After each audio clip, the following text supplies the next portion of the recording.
સુરત રેન્જના પોલીસ મહાનિરીક્ષક પ્રેમવીર સિંહ દ્વારા ઘણા વર્ષોથી ફરાર અને કાયદાનો ભંગ કરી રહેલા આરોપીને પકડી પાડવામાં આવ્યો હતો. ત્યારબાદ ન્યાય સુનિશ્ચિત કરવા તેને કોર્ટમાં પણ રજૂ કરવાના આદેશ આપવામાં આવ્યા હતા.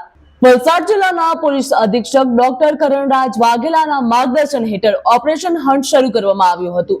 તેનો ઉદ્દેશ્ય લાંબા સમયથી ફરાર ગુનેગારોને પકડવાનો હતો અને પીડિતોને કાયદાનું અમલીકરણ લાવવાનો અને ન્યાય સુનિશ્ચિત કરવાનો. આ અંતર્ગત વલસાડ જિલ્લાના તમામ પોલીસ એકમો, પોલીસ સ્ટેશનો, લોકલ ક્રાઇમ બ્રાન્ચ અને સ્પેશિયલ ઓપરેશન ગ્રુપમાં સંચાલિત પ્રયાસોની સ્માર્ટ ડેટાબેઝ તૈયાર કરવામાં આવ્યો. જૂના કેસમાં લગતા દસ્તાવેજો એકત્રિત કરવામાં આવ્યા હતા અને ટેકનિકલ પૃથ્થકરણ બાદ કાર્યવાહી કરવામાં આવી. વલસાડ સિટી પોલીસ સ્ટેશનમાં નોંધાયેલા કેસ નંબર 1989 માં આતંકવાદ નિવારણ અધિનિયમ 1987 ના આર્મ્સ એક્ટની કલમ હેઠળ નોંધવામાં આવ્યો હતો કેસ.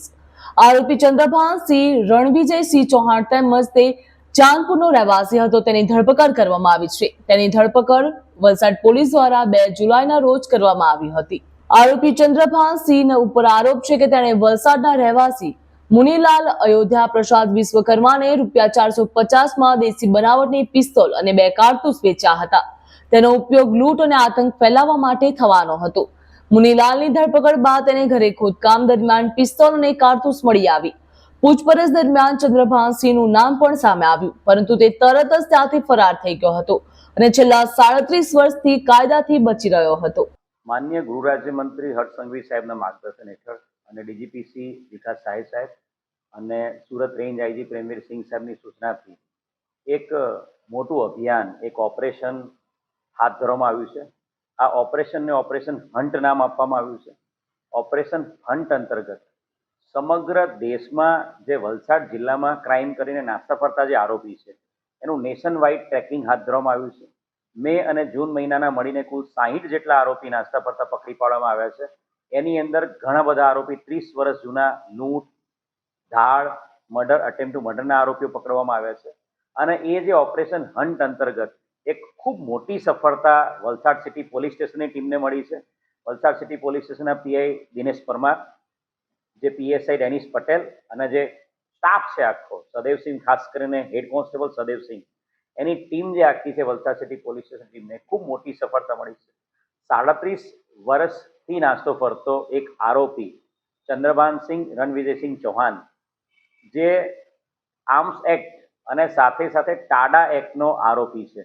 આતંકવાદી અને વિનાશક પ્રવૃત્તિ અટકાવવાનો જે કાયદો 1987 નો કાયદો છે એ અનુસંધાને 1989માં આ આરોપી વિરુદ્ધમાં ગુનો દાખલ થયેલો હતો અને સતત 37 વર્ષથી આ નાસ્તો ફરતો આરોપી એને ઉત્તર પ્રદેશ જઈને પીએસઆઈ ડેનિશ પટેલ અને હેડ કોન્સ્ટેબલ સદેવસિંહ એની ટીમને ઉત્તર પ્રદેશના ફતેપુર ડિસ્ટ્રિક્ટના ચાંદપુર વિસ્તારમાંથી એને પકડી પાડવામાં આવ્યો છે.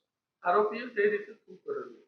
આ બનાવની જો હકીકત કહીએ તો 1989માં વલસાડ સિટીમાં એક ઘરફોડ ચોરીના ગુનામાં એક મુન્નીલાલ અયોધ્યા પ્રસાદ આરોપીની ધરપકડ કરવામાં આવી હતી. મુન્નીલાલ અયોધ્યા પ્રસાદ જે તે સમયે કોસંબા જે વિસ્તાર છે ત્યાં ઓરડી રાખીને આ જે આરોપી ચંદ્રભાનસિંહ સાથે રહેતો હતો અને મુન્નીલાલની પૂછપરછમાં આ ચંદ્રભાનસિંહ રણવિજયસિંહ ચૌહાણ અને મુન્નીલાલ બંને ઉત્તર પ્રદેશથી એક હથિયાર લઈને આવેલા છે અને મુન્નીલાલના કહેવા મુજબ ચંદ્રભાનસિંહે જ આ હથિયાર એને આપેલું હતું અને એણે પોતાની ઓરડીમાં એણે જમીનમાં દાટીને રાખેલું હતું અને વલસાડ વિસ્તારમાં ખૂન, ધાડ, લૂંટ એવા ગંભીર ગુનાઓ કરવાના આશયથી આ હથિયાર ચંદ્રભાનસિંહે મુનીલાલને આપ્યું હતું. હથિયાર મુનીલાલની ઓરડીમાંથી કબજે કરવામાં આવ્યું હતું અને આ અનુસંધાને આર્મ્સ એક્ટ અને ટાડા એક્ટ મુજબ આ આરોપી વિરુદ્ધમાં ગુનો દાખલ કરવામાં આવ્યો હતો. જે તે સમયે મુનીલાલની ધરપકડ કરવામાં આવી હતી. હાલ બસ સમાચારમાં આટલું જ. વધુ માહિતી અને સમાચાર માટે આપ જોતા રહો TV 17 ગુજરાતી.